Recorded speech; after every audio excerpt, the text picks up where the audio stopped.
오늘 본문 말씀은 이 십자가의 도에 대해서 이야기를 하고 있습니다. 여기서 도라는 것은 말씀 혹은 진리를 의미하는 단어입니다. 아주 익숙한 로고스라는 그 단어가 여기서 도라고 번역이 되어 있습니다. 저는 이제 이 도를 진리라고 해석하는 것을 선호합니다. 십자가의 진리가 세상의 시선 속에서 미련해 보이지만 우리에게는 하나님의 능력입니다. 왜 십자가가 세상 사람들의 시선에서 미련한 것으로 보일까요? 십자가 사건은 하나님이신 성자 예수 그리스도께서 인간의 몸을 입으시고 인간의 고통을 겪으시고 또 인간의 죽음을 겪은 사건입니다.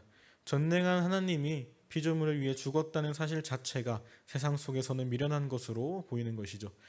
타인을 위해 희생하는 사람들의 이야기를 들었을 때 많은 사람들은 그 사람을 칭찬하기도 하지만 그러나 그를 어리석다고 또 그렇게 이야기하는 사람들도 많이 있는 것을 보게 됩니다.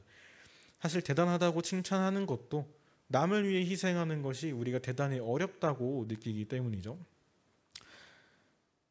더 간단한 사례로 한번 가보면 나에게 전 재산이 딱 현금 10,000원이 있는데 저기 난생 처음 보는 노숙자가 이제 구걸을 하고 있습니다.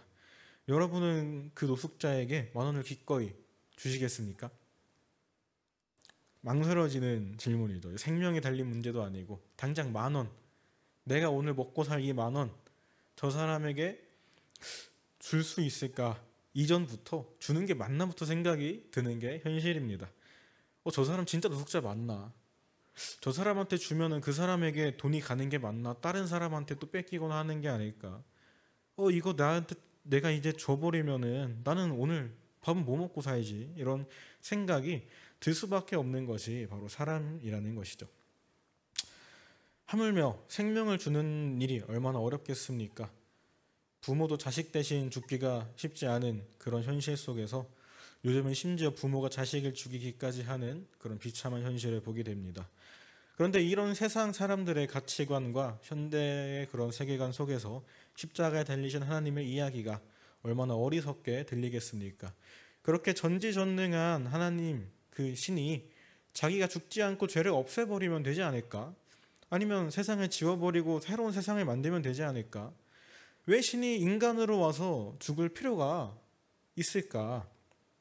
그리고 그렇게 죽었으면 모든 사람이 자기를 믿게 하면 되지 왜 그 전도의 역할을 이 세상의 사람들에게 맡기고 자신은 하늘로 올라간 걸까? 그런 질문들이 당연히 일어나게 되는 것이고 이것이 아무리 봐도 어리석고 미련한 이야기처럼 들린다는 것입니다. 아마 십자가의 진리가 세상 속에서 모두에게 진리라고 여겨지는 날은 오지 않을 것입니다. 왜냐하면 오늘 본문에서 말씀하시듯 하나님께서는 지혜로운 자들에게 지혜를 뺏었고 총명한 자들에게 총명함을 뺏었다고 말씀하고 있기 때문입니다. 오늘 함께 본문 말씀 19절부터 20절 함께 읽겠습니다. 기록된 바 내가 지혜 있는 자들의 지혜를 멸하고 총명한 자들의 총명을 패하리라 하였으니 지혜 있는 자가 어디 있느냐? 선비가 어디 있느냐? 이 세대의 변론가가 어디 있느냐? 하나님께서 이 세상의 지혜를 미련하게 하신 것이 아니냐? 제가 이번 학기에 이제 논문을 썼던 신학자 중에서 이제 판넨베르크라는 신학자가 있었습니다. 이 사람이 스스로를 소개할 때 나는 공공의 신학자다라고 소개를 했는데요. 그 의미는 기독교의 진리가 보편적인 진리이기 때문에 모든 사람들이 진리라고 인정할 수 있을 것이며 따라서 과학과 철학, 수학, 사회학, 역사학 등의 이론을 신학으로 설명할 수 있다라고 이야기를 했던 그런 사람이었습니다. 그런데 결과는 어떻게 됐을까요? 이 사람은 기독교와 이 세상 양쪽에서 욕을 먹었습니다. 참 안타까운 일이죠. 이 사람의 신학이 제가 공부하면서 참 재밌게 공부를 했는데 모든 사람의 인정을 이끌어내는 게 사실상 불가능했고 이 사람에 대해 평가하는 사람들도 야 이거는 애초부터 불가능했던 일이 아닐까라고 이제 결론을 내릴 정도로 참 어려운 시도였던 것입니다. 이것이 너무나 불가능한 이유는 오늘 본문에서도 말씀하시듯이 이 세상의 지혜로는 하나님을 온전히 알 수가 없기 때문입니다. 신앙이라고 하는 것은 개인의 신앙적인 체험 없이는 가질 수 있는 것이 아니기 때문이죠. 그 신앙의 신앙적인 체험은 결국 십자가에서 희생하신 하나님을 보게 만듭니다. 분명히 세상적인 가치관으로 보면 미련한 것인데, 어리석은 것인데, 그 하나님을 체험하고 나면 그것이 하나님의 능력으로, 하나님의 지혜로 나에게 다가오게 되는 것입니다. 하나님은 미련한 것으로 지혜로운 자들을 부끄럽게 하시며 연약한 것으로 강대한 자들을 부끄럽게 하십니다. 이 진리를 알게 되었을 때 가장 낮은 자의 모습으로 오셨던 그리스도께서 가장 비참하게 희생당하셨던 그 십자가의 진리가 우리에게 힘과 능력이 되는 것입니다. 함께 고린도전서 1장 27절을 읽겠습니다. 시작. 그러나 하나님께서 세상에 미련한 것들을 택하사 지혜 있는 자들을 부끄럽게 하려 하시고 세상에 약한 것들을 택하사 강한 것들을 부끄럽게 하려 하시며. 아멘.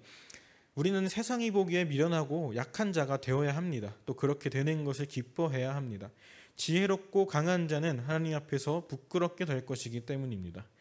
예수님의 가장 비천한 죽음이 온 세상을 구원한 것처럼 말입니다. 우리는 이 세상에서 무엇을 추구해야 할까요? 돈이나 명예, 권력 같은 것들은 우리가 추구해야 할 것은 분명히 아닙니다. 그러나 그거란 것들이 우리에게 있다고 한다면 그것을 하나님의 나라를 위해 기꺼이 사용할 수 있어야 합니다. 중요한 것은 우리가 가진 것 혹은 가질 것에 집중하는 것이 아니라 우리의 주님이신 하나님의 나라와 그 의를 구하는 것입니다.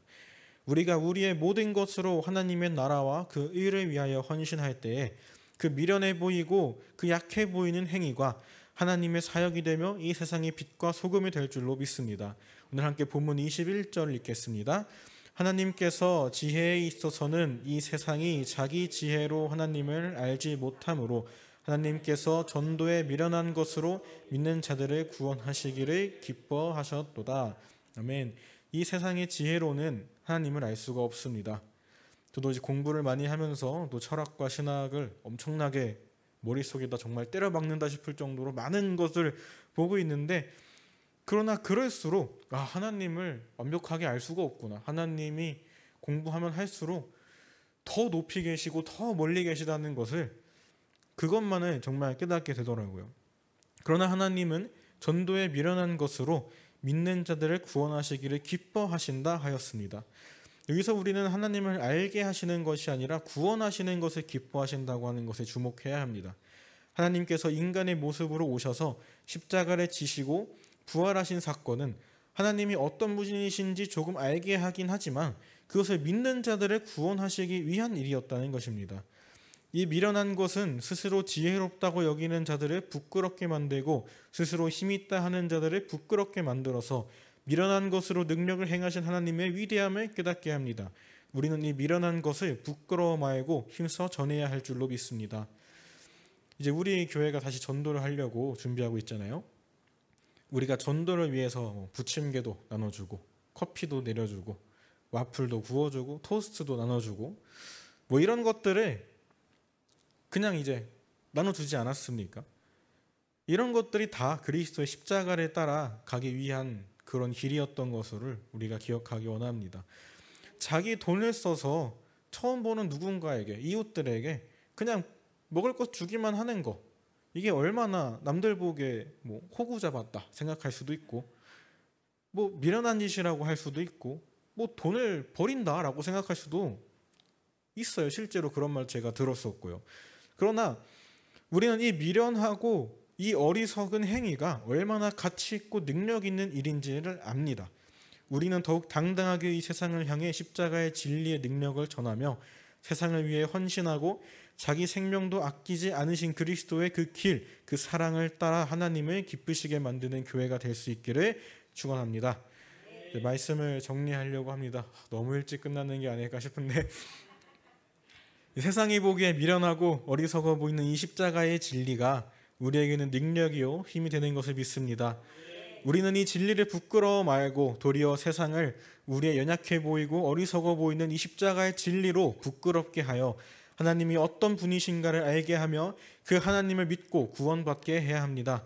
우리가 현실에 좌절하지 말고 하나님의 말씀을 믿고 의지하며 끝까지 주님의 십자가의 진리를 우리의 삶과 행실과 말로 전하는 자들이 되기를 축원합니다.